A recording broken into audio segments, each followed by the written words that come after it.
Hello and welcome to the Entertainment Biz Show. I'm your host, Justin Jacobson. We're presented by Vouch. So just as a reminder, nothing here is intended as legal advice. It's for educational purposes only. Vouch is a digital gig marketplace where talent and businesses can hire other pre-approved individuals and streamline talent searches, and where industry dot connectors can earn referrals for making talent introductions. Visit vouch-app.com to learn more about the world's first social utility network where it truly pays to know people. Hashtag ad. This week's guest is EJ, the CEO of CrowdMGMT. For over a decade, CrowdMGMT has provided content production as well as talent and brand management services for musicians, actors, fashion stylists, influencers, directors, glam artists, and celebrities, while working with some of the world's largest brands, including Puma, Versace, Coca-Cola, Revlon, and many more. Thanks for joining us. Thanks for having me, Justin. It is It's my exciting. honor. So to start, tell us about founding CrowdMGMT. Why did you launch it? What was kind of your initial vision? Thanks for asking. Well, thanks for having me. First of all, I'm so proud of you. This show is awesome, and glad to see it growing, just like you always have. And you've always supported us. But as you know, I started CrowdMGMT in 2010, which is around the time that we started working together, if not sooner. I think that I was a No, little timid I'm, I about. got out of law school, and that was the beginning then. Yeah, I was a little nervous about calling it a company because really the way Crowd started is as a rebellion to the agencies I was working with as a producer in nightlife, and then also repping and booking talent and negotiating contracts, just noticing all the discrepancies between gender, LGBTQ plus talent. Anyone that was underrepresented was just really being paid so small, tiny rates. They weren't being accommodated in the ways that others were. And to me, that was an opportunity to make good relationships and help some people to ask for the things that they were probably timid to ask for, especially then. We're on the other side of all of these awareness campaigns and, the benefits of a pandemic that put us into this awareness space, and all the things that kind of opened up the world's eyes and the brand's eyes now weren't really happening then. So those no's and struggles were still happening for everybody. So I really was attracted to helping people figure that out. And that's how Crowd really started. I started to just help people negotiate their contracts, and I switched from like the producer hat to talent management because I felt like the need was there at that time. So what are some of the services that you offer, like for talent as well as though for brands? So right now, and as we've grown, our main focus is really our production company and our full service suite under that, right? So we work with a lot of commercial brands. We work, as you said, with all the people you mentioned earlier in regards to the categories and types of talent we work with. But my passion really is putting people together, just like you. Like, you've always had great networking events. You've always had a knack for introducing me and other people to the right people. And I like that process a lot. So as an executive producer, you really get to make those decisions, select talent and people for different positions to execute a vision. So for us, that's how we really started doing productions, out of necessity and then also just out of passion. And of course, our services in talent management are really focused on brand management, reputation management, building out and mapping a brand and sticking to that strategy, right? Long term, and trying to create longevity for clients in a way that is less reactive and more proactive. So how do you do that? How do you kind of, if a potential client was to come to you, hey, we need your help on a vision of how do I, rebrand myself or just grow it? What are some of the ways you look at that? I mean, it depends. It's situational. I have, to this day, in terms of talent, I haven't approached anyone and said, hey, I want to manage you. Every relationship with our artists and our roster has started organically in some way, whether we found each other on set together, we were introduced by a friend or a colleague and said, hey, this person might be able to help you. Same with me. I've met people that helped me as well, that became clients because we have a relationship. So what we do is we evaluate where they've been, we evaluate what their actual list of goals are, and we try to break that down into a realistic timeline. And then we start the process of mapping out their brand. I call it brand mapping. We figure out the things that they're doing now to make money, the things they want to be doing to make money, and the things they really eventually long term want to achieve. And we map it out literally, visually for them. And we work off of that in all the decisions that we make for them. And then when I say reputation management, we think about things like, making sure that a job you have today is a repeat client, and making sure that we manage them with care and keep them informed, while also mainly advocating for our client to make sure that they're getting what they need and what they deserve. Right? I think that's something that's overlooked. It's like, yeah, just because you got the job, like you have to do it well, and people want to hire you again. And if you're a pain in the you know what, they might not want to do it, right? There's other people that are maybe comparable, that could maybe do the job that don't have the same hassles. I mean, yeah, I think we all know, at least you and I, people in our seats know, everyone is replaceable to some degree. The higher and bigger and more you achieve, the harder it is to replace you. But at some point, if you're such a pain in the, as you said, you know what, people will opt to go other places.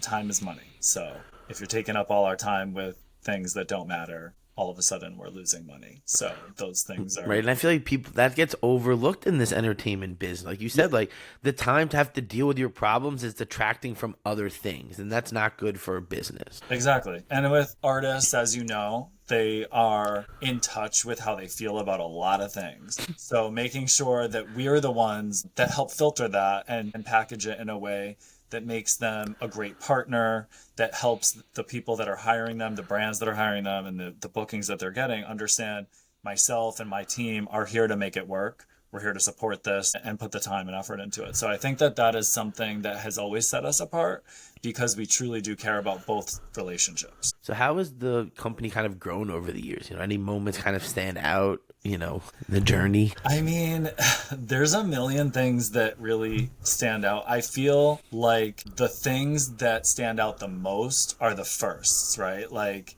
the first time I went to the Emmys, the first time that we collaborated with an A-lister. The things that really, like, for example, we just did our first ever Jeep commercial a year and a half ago. And that was a huge process just to be accepted by Stellantis, who owns Jeep, in order to become the production company. My client starred in the commercial and I executive produced it. And it came together quickly in the end, but it was a long process to build that relationship and put proof behind what we were pitching. Took years to do that. And then they called us 2 weeks before and said, so we're doing this commercial and we need you to do all of this stuff, and we'll see you in 2 weeks on set. And so, those are the moments that kind of like stand out the most to me, in the sense that you ask for something, you prepare, and then all of a sudden one day you get that call and the new thing that you're looking to do more of is happening. And you just have to act. There's really not a lot of time to think. So those are the things that I think stick out the most, and, that I want to do more of, more firsts, right? We have clients that are history making clients, people that have been the first to do, fill a certain role. Like, for example, Angelica Ross, she was part of the first all-star trans, especially trans people of color, cast for Pose. That opened a lot of doors for her as an advocate as well as an actor. And she was an advocate for many years, with the proof of that, right? On the streets, doing the work in Washington, D.C., in Chicago, starting organizations. All of a sudden now she has this platform that we can use to leverage the work she was doing in her human rights advocacy. And those processes, those firsts, those things that came from that are so exciting to be part of. And those are the things that always stick out to me, like the wins that we have after begging or asking for an opportunity for any client, or even ourselves as producers, right? And then it happens and you're like, wow, I can do that, or they can do that, and now we're going to do more of it. So those are the moments I feel are the most exciting. Right, Even they call it visualization. We were just talking offline before the show.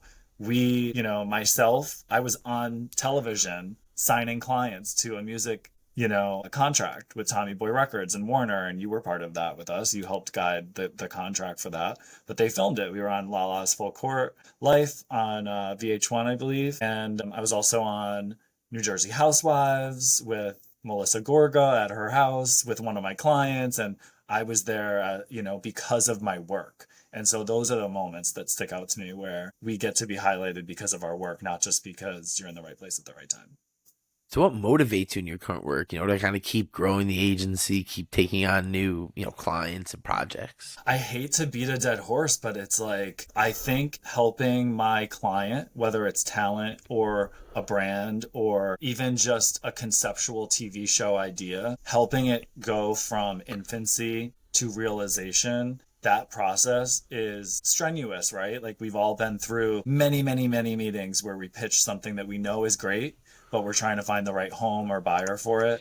But when it happens and you see your client's life get better, their pockets get better, your pockets get Right? better Life changing because stuff. of those things, right? And then all the other opportunities that come from those big moments. You get asked to speak over here, or you get asked for consultation, or they're doing an appearance, and it's because they're being highlighted for their greatness, or vice versa. Those are the things that keep you going, right?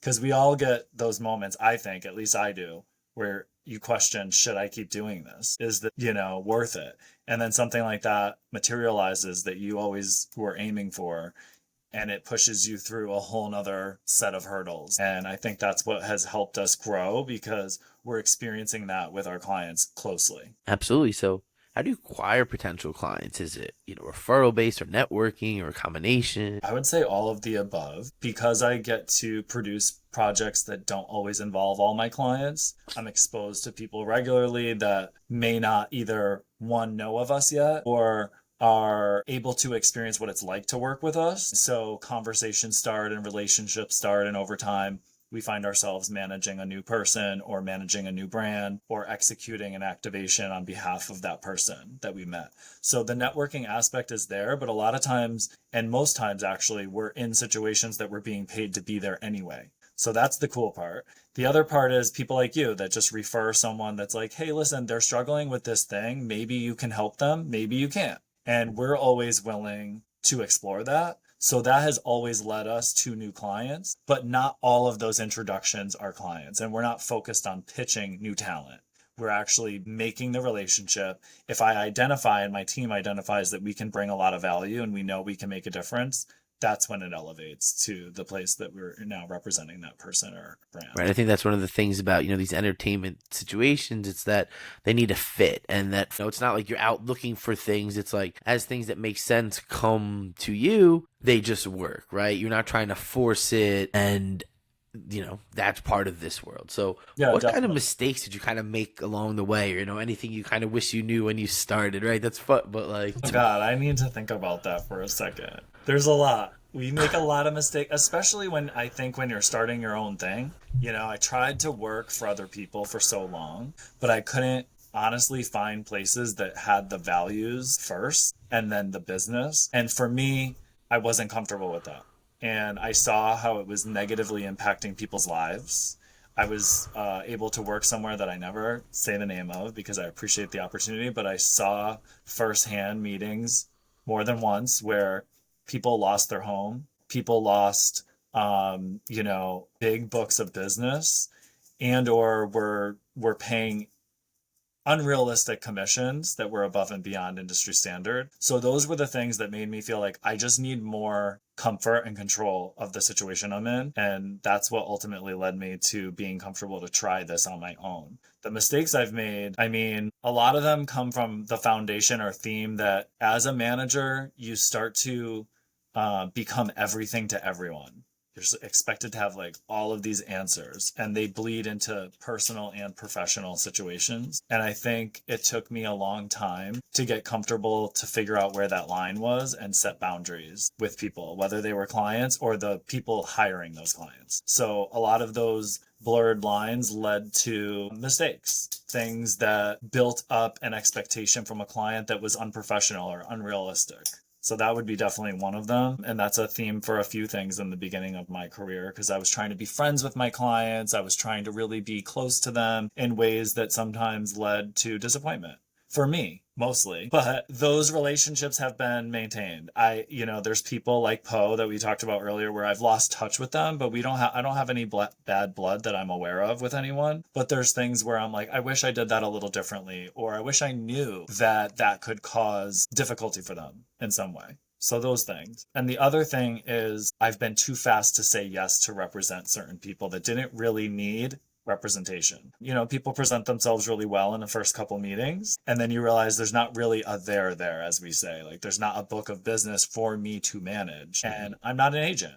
My job is not to just only present all of my roster all day long and look for those opportunities in that way. I am here to actually manage, run, and strategize your business. And if you don't have a book of business to manage, that can lead to disappointment because they look for you to say, oh, hey, we're booking you, we're booking you, we're booking you. And of course, we bring new things to the table, but that's not my only and main job. There's a lot of things I do that are not compensated. They're not commission. I do a lot of things that have overhead associated with them. I pay a team to be available and to run the logistics that are ever changing. You know how it is. Like somebody's late, now we have to rearrange the day, or, something changes with someone's health, or the date changes. Now we have to change everyone's travel. Like there's just a lot of things that go into managing that don't allow me to wear the hat of being an agent.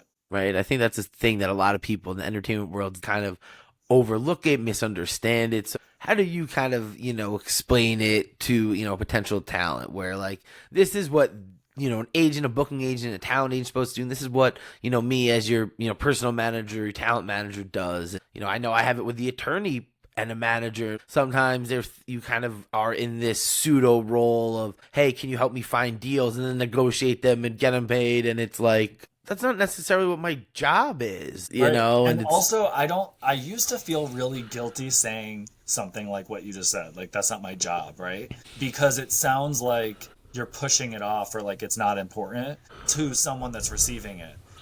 But we don't mean it that way. I have just been able to, honestly, in the last 5 years or so, been able to really say to someone, what am I managing?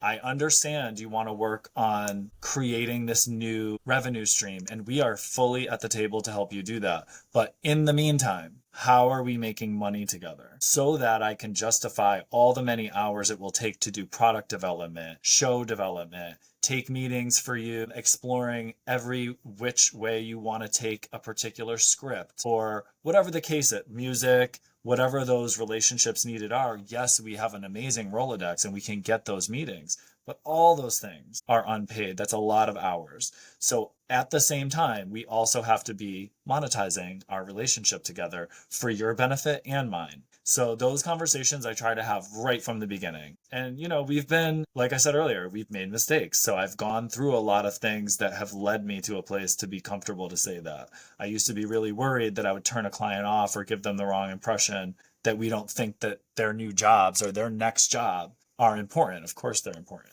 Right. And it's like, it's not necessarily how you're going to continue to grow. Like, I'm going to help you as part of this plan and maybe do the logistics and be the in between. If, you have this agent, you have these other people sourcing these deals, but you can't worry about, I'm going to just live off of what I'm bringing you in. And that is definitely a conversation I've had with a lot of, obviously I work with agents and managers and people that kind of work on the professional side of these worlds where like, time is valuable. What you're doing, every meeting, every email, every phone call, like that is not compensatable maybe the same way a lawyer might be, where like every phone call, every email, what you're doing might be, but it has to be in some regard, right? There has to be some exchange of value beyond, oh, well, if you get me a deal, you can get a cut of it, right? Like, right. Obviously, if I get you a deal, I'm going to get a cut of it. That goes without saying at this point, right? Like, right.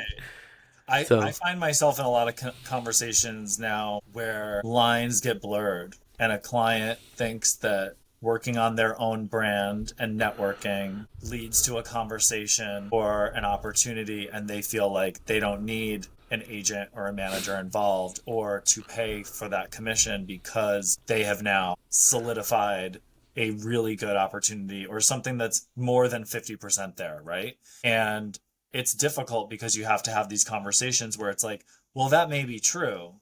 And that's wonderful. And that's great that you have that acumen and that ability. However, we're working on all these other things together. Right. There's 3 stages of every deal too, right? There's a securing, then there's a papering and negotiating, and then there's execution of actually doing it and doing the deliverables and doing the analytics. And it's like, you need someone like yourself to shepherd you through all of these stages. Just because you get a deal on the table, you need to get it signed, delivered, you need to get it paid, and you need to do what you're supposed to. And this is the unseen part of, these deals, right? It's great that you get it in, but just because you get it in doesn't mean you can get it across the finish line and get it paid and get whatever approvals you need. Like you said with the Toyota, like we probably had to get so many approvals to get the budget you needed to be able to do what you needed to do. And that's how it works. The bigger the budget, the more approvals. Right. And the more working and moving parts. And so it's something that sound like, even when you just said that, it sounds simple to do because you just listed it out and it's like, yeah, of course, this makes chronological and logical sense of how the business should go. But all of those things represent so much time, effort, knowledge, right? Like it's a lot of work. And so, I think the original question was just around how do you have that conversation? And it's just about talking about the business, just like we just did. And I understand if you want to take it somewhere else, but that means I won't work on it.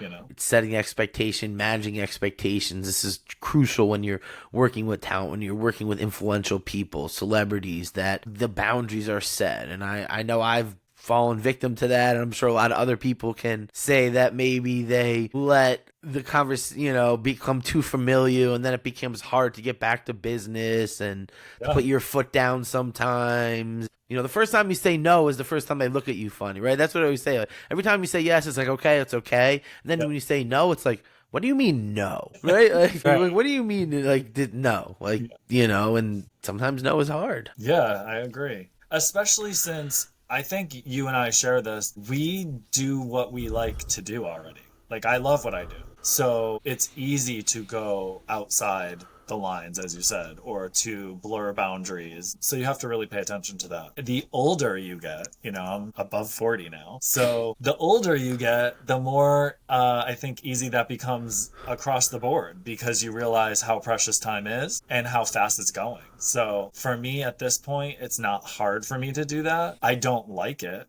It's not a conversation I enjoy usually. And that's only because I think that you and I sit in seats where we see a lot of different things. We are part of a lot of different people's businesses. So we have a different, I don't want to say numbness because it's not that, but a different level of expectation, right? My expectation is never super, super high anymore. It's like, as we go, it will build. And I think that when you're the talent, and the person being represented, which I've sat in that seat, right? Like if you're even this moment with you, like my team helped set this up and we're asking questions to make sure not only am I prepared, but we set the right amount of time and that I'm cleared before and after this so that I'm not rushing this experience with you. So I think that part of, what you and I see is vast and that theirs is more limited to their own experience. So they take it more personally than you and I naturally would because we're in so many of these conversations. So that's something I've learned to really pay more attention to not be overly blunt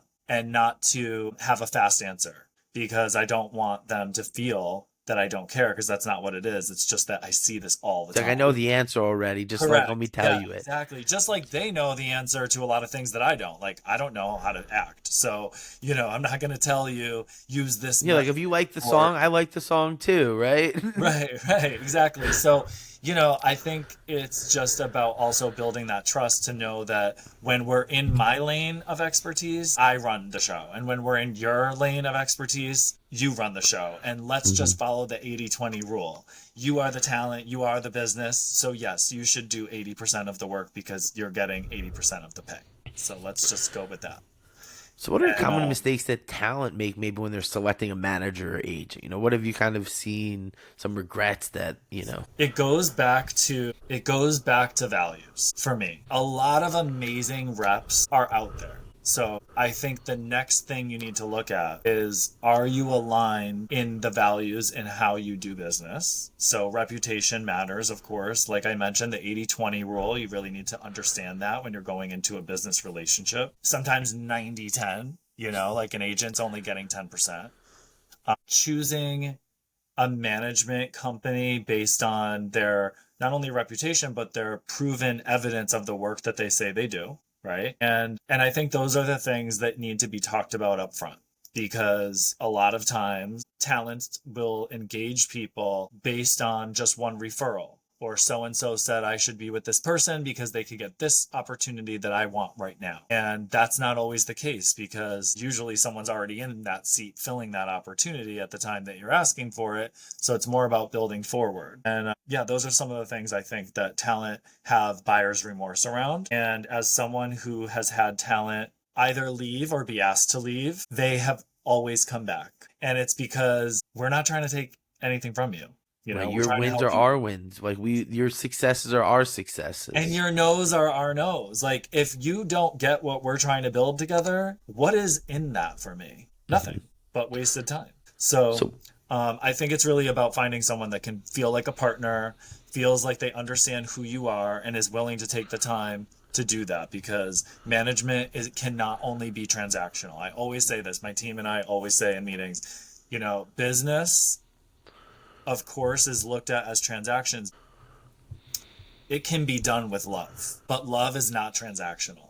So you have to be clear about what we're talking about. So, what advice do you have for individuals maybe trying to follow in your path and work on more of the talent management side and reputation, some of the services you provide? Learn as much as you can. The best lessons, I have 2 degrees. The best lessons in my career did not happen in school. A lot of people, and I don't say that because I don't appreciate those lessons. Of course, I learned a lot in school. That's the point. But outside of that experience, once you're on the ground and truly trying to make a path for yourself, you have to be willing to try everything. You have to be willing to listen, and you have to be understanding of the fact that you don't walk in the door and become the boss. This is not the ultimate fantasy we often see on social media, right? Right, or TV, right? TV paints this picture Right. of, overnight you become this super duper star and the whole world stops. It's like, nope, that's why it's a movie. And look, there's always exceptions to everything. Every rule, every experience, there's always exceptions, but I am not somebody who's comfortable making my plan to be an exception. So I guess the ultimate thing for me is that I feel like crowd management was born, I often say by accident, because I was just really more focused on meeting as many people as I could, understanding the ecosystem of this business, really meeting decision makers, and also identifying and learning how to have taste in talent that hasn't made it yet, or that you see someone that with your effort combined with their talent or their relationships or both, now you can make a difference together in what they're trying to do.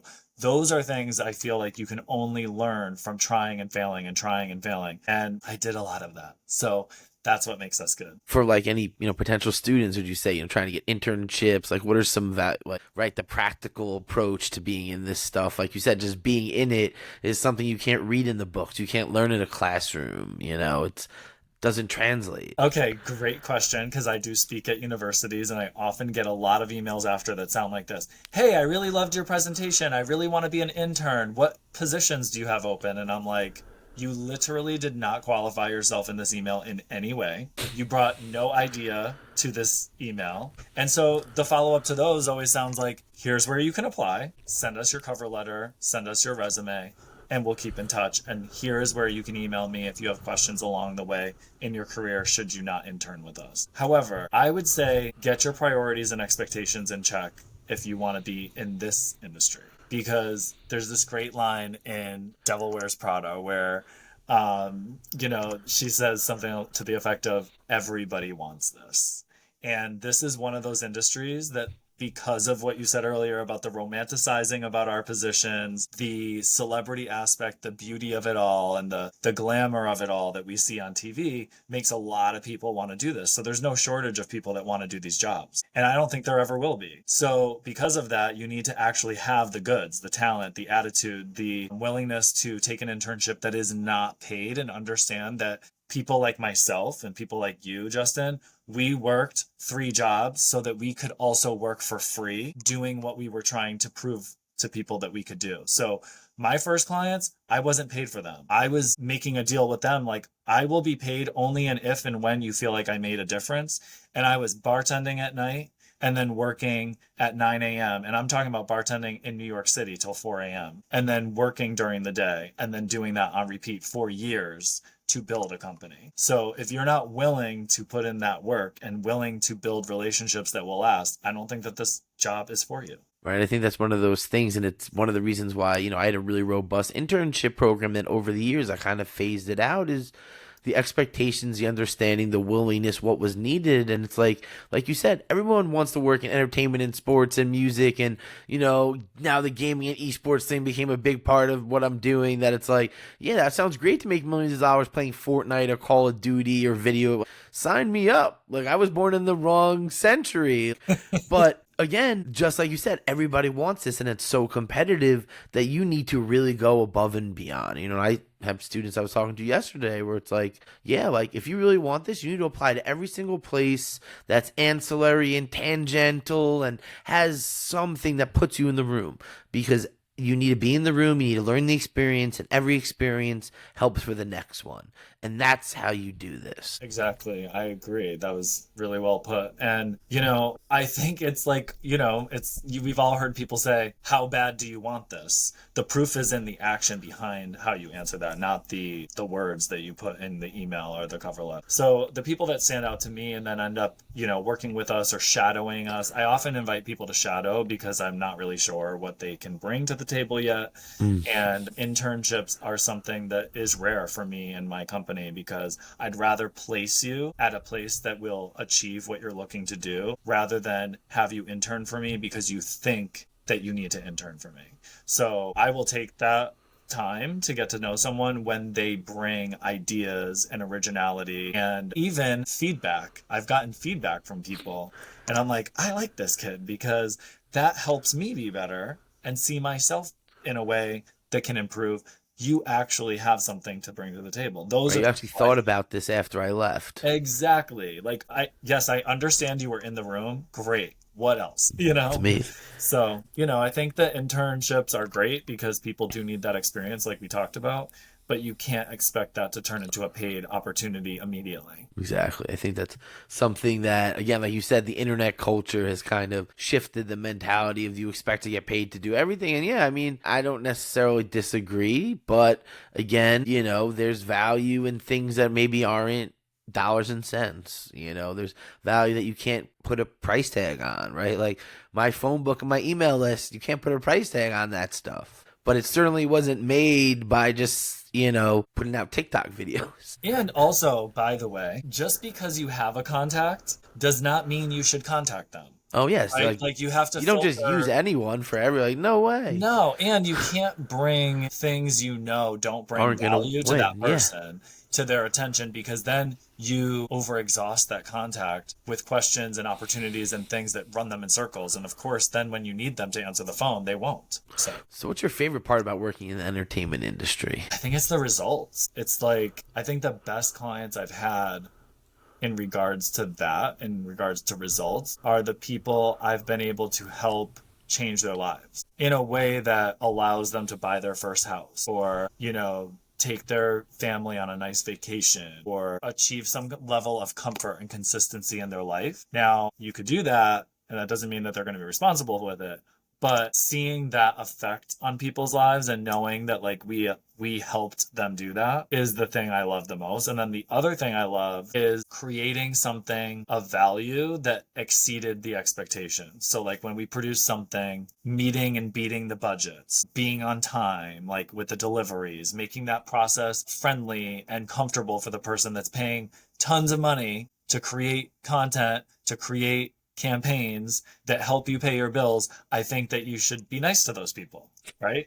I think that you should be very grateful that they're giving you money. Right. And I think you should answer the phone when they call and not say, oh, I'm busy. Make the time, make it work. I think those are the things, and the results of those activities are the things that I like the most, because seeing the results makes it feel like we did something. So to bring it all together, what's the future for you in crowd management? Where are you kind of going with the company? Well, something that happens, I think, with the natural progression of someone in my seat, meaning talent management, who also has production experience, is that one of the frustrations I've had over the last several years is that we're often assigned something that doesn't totally make sense. And what I mean by that is that we'll receive a creative that was assigned to us rather than asking for a collaboration to achieve a final decision on what that creative or execution should be. And oftentimes that's coming from people that don't have as much experience as myself, or more importantly, my clients. And so I am looking to change that by being part of the creative direction of things, projects, commercials, campaigns, rebrand, elevation of brands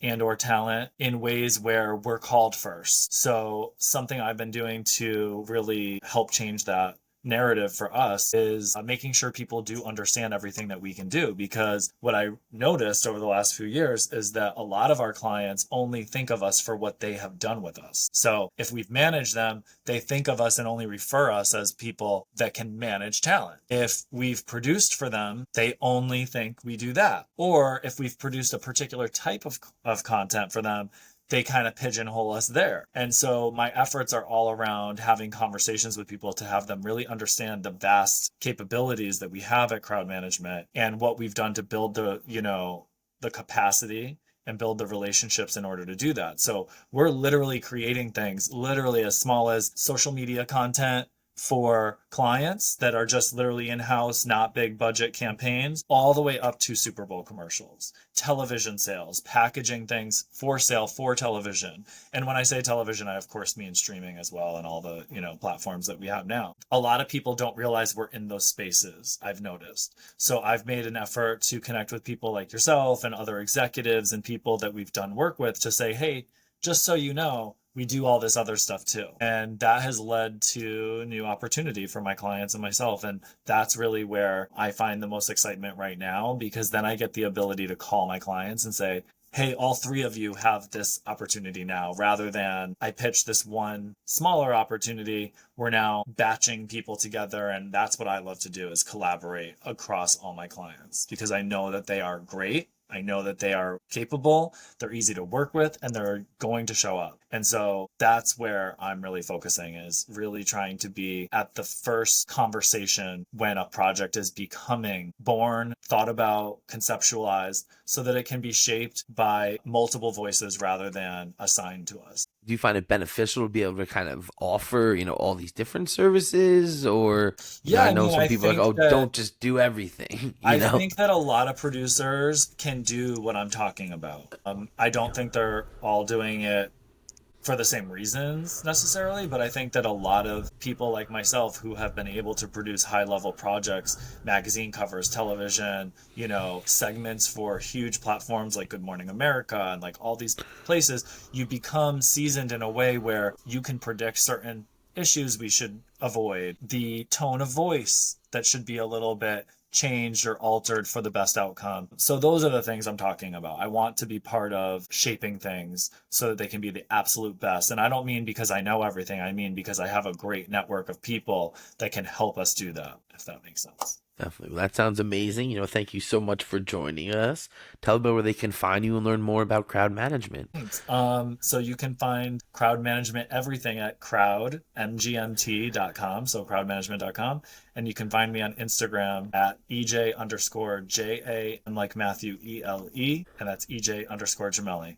Yeah, so everyone make sure to check out what they're doing. They work on some amazing stuff, so I highly recommend them for anyone looking for projects out there. And thanks everybody again for tuning in, and thanks to our sponsor Vouch. Please make sure to check them out and use my affiliate code in the video description, and follow me on all social media platforms, Justin J ESQ, for all of our past episodes.